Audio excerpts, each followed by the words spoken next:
And services. Nope.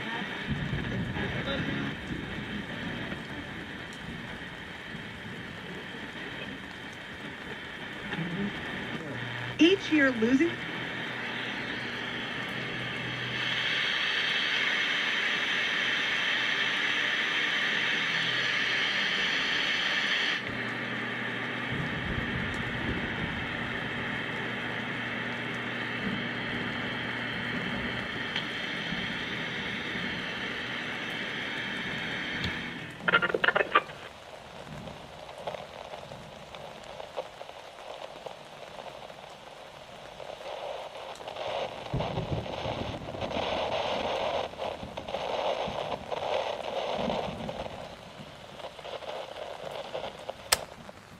There were once 4 men walking along an old winding trail: a king, a warrior, a magician, and a lover. The king was great, a ruler of many peoples, a keeper of order and leader of men. The warrior, mighty, fierce, capable, and bold in his strength. The magician, a manipulator of magic, a crafter of technology and soothsayer to many folk. And the lover, sensual of all things, with a marvel from nature and all the small moments that life brings, a gentleman. These 4 men wandered the path until they came upon an old travelling salesman whose cart had run off the road. Upon seeing these 4 men, the old man offered them, each of them, a reward for their assistance.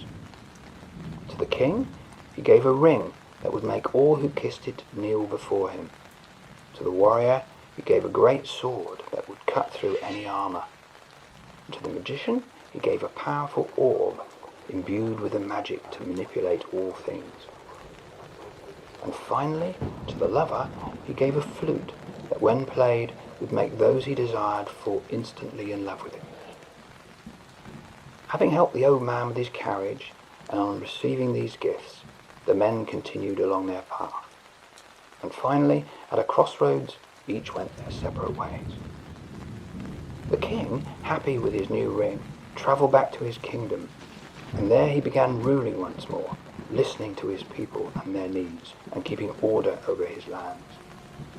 However, as time passed, he began to use his ring to sway those that displeased him. Every man, peasant, or ruler that would kiss his ring would instantly kneel before him, and eventually the king began to feel ever more invincible, his bidding unchallenged, his rule tyrannical. As time passed, his kingdom ailed, the crops failed, and the people grew angry. The king was displeased that his people no longer loved him without question. He became jealous and spiteful and envious of others.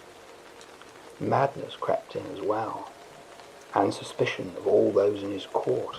He became cruel, and his body began to wither with hatred.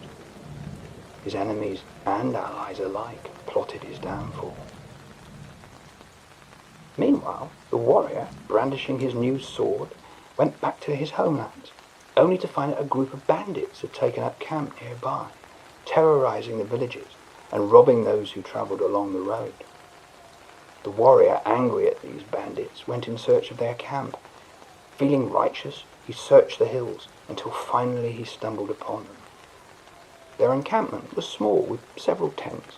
Guards sat in makeshift towers, and men sat squabbling and joking over cards, their wives tending to children that bustled around the camp, playing and laughing. But the warrior, drunk with self-confidence and righteous fury, forgot his honour, his own code, and descended upon the camp with blazing fury and berserker rage. He hacked and slashed through the guards, painting his sword with red. Then he cut down the women, many of whom were unarmed, and finally, forgetting all morals, his sword turned to the children, his eyes blazing with fury as he did. At this, the blood that soaked the ground became black, poisoning everything it touched. The stench of flesh became sickening. The warrior that once stood mighty and tall now stood hunched and bestial. Far away in the deep woods, the magician toiled tending to his potion. He placed his orb on a plinth and would use it nightly to see all living things, scribbling notes and gaining great wisdom about the world. But after a time, he began to tamper with the wills of the animals, manipulate the shapes of the trees, and make the birds sing outside his window. He would manipulate the elements, building walls of rock and lakes of water. Each day, he would tamper with all manner of life, and not too long after this, he began to draw suspicion from the nearby villagers, who, after having had enough with the magician's tampering and magic tricks, marched on his tower, followed by all the angry animals of the forest. Seeing this, the magician grew cowardly, denying he had done any wrong. Yet secretly, he used his orb and commanded the trees to chase away the angry mob. It seemed then as if the very forest grew dark. The trees groaned and the grass withered. The soil became foul, and the magician's tower fell under a great dark cloud. His fear of the outside world grew, and he locked himself away, plotting and scheming against all things. Shadow was his only friend now. The fourth member in the party of travellers had returned home, and charmed by his new instrument, the lover roamed the cobbled streets of his quaint village, playing soft, dulcimer tones from his flute. His presence did very much please his neighbours and all manner of folk.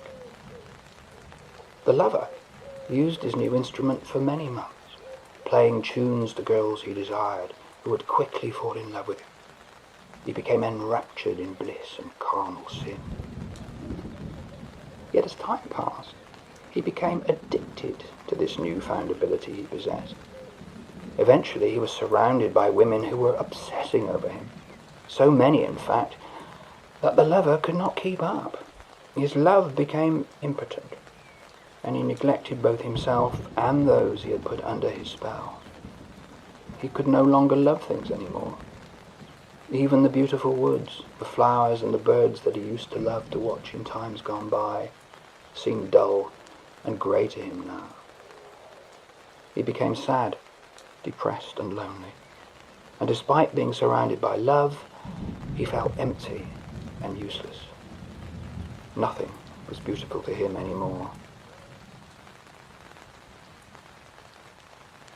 Many years passed by, and all the kingdoms had ailed. The skies lay heavy and grey, and the forests were withered and dark. But the fabric of the world was beginning to shift, to realign. The king, now a tyrant and sick with power, was killed by his own court, led by his very own son, a noble young boy with a good heart, who led his men well, a symbol of what his father once was. His son was to become a great and wise king, and a kind one too, who served his people for many years. The warrior, haunted by the ghosts of the innocents he had murdered, took to the mountains in search for forgiveness. There he dwelt and helped many folks with what he could, carving himself a new life, not as a killer, but as an honourable, humble man. He cast his sword into a lake and swore to protect the good in the world. As time passed, the magician too fell victim to his own tricks, locked in his tower, becoming frail and withered. He used the orb for one last time, for one more foul deed. However, at this, he brought his tower crumbling down, and the orb was buried with it. With the orb out of reach, the magician came to his senses. He saw the damage he had wrought, and so with the few books he could find among the rubble, he took to the townships, teaching villagers the knowledge of the tomes, guiding and healing those who needed it. A wise old man he did become. Finally, the lover, who had lost sight of beauty, ran from his village into the forest, away from all his lust and desire. There in a clearing, he witnessed all the marvels of nature once more, the insects, animals and birds. Nature a chorus of music that no flute could match. He was happy again and full of life, a humble man once more. At this, the skies over the lands opened and great rays of sun were cast down. The people grew happy and the crops grew. The forest bustled with life and the rivers ran once more. The old travelling salesman was never seen again, for he had moved to other lands, far, far from these. The land was at peace. The four men met once more on an old winding trail.